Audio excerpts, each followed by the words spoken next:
You might think UFOs are aliens, but two of the most serious researchers in the last 60 years stopped believing that over a decade ago. So the common story is lights in the sky, beings from another planet, cover-up, psyop.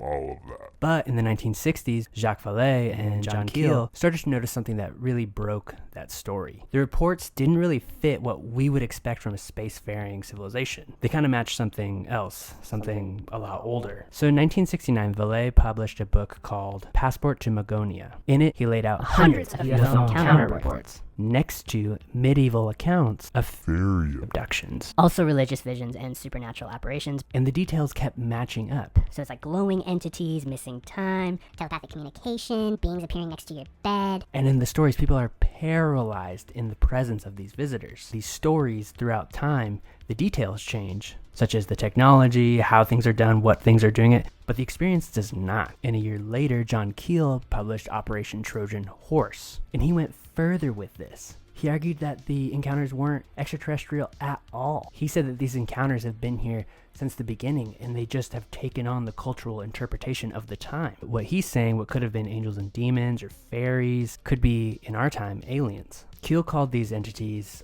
ultra-terrestrials, and he believed that they manipulated human perception, they were deceptive, and he believed they wanted to be misunderstood. And then it got even more complicated when Christian researchers started noticing that the modern abduction story really does line up almost perfectly with historical descriptions and depictions of demonic encounters. Paralysis, shape-shifting, telepathic contact, overwhelming fear.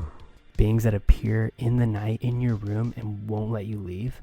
So an Orthodox monk named Seraphim Rose wrote that aliens weren't UFOs. He said they were demons adapted to a technological age. The same thing that humans had been describing for thousands of years. However, once again, we were interpreting them through our modern cultural understanding. Vallée didn't go that far, but he did stop calling them extraterrestrials. He started calling this phenomenon a control system, something that wasn't visiting us, but shaping us. Look, none of this is proven. There's nothing saying that demons are fairies and UFOs are demons and whatever. And I personally, I don't know what to believe. I don't believe this, but I do believe the idea that we just interpret things through our cultural understanding of the time. I will say this, though. The idea that a UFO is this silver circular object, there's a little green guy riding around in it, or something like that. That's a very new idea. What do you think? I have no idea. I want to hear what you think.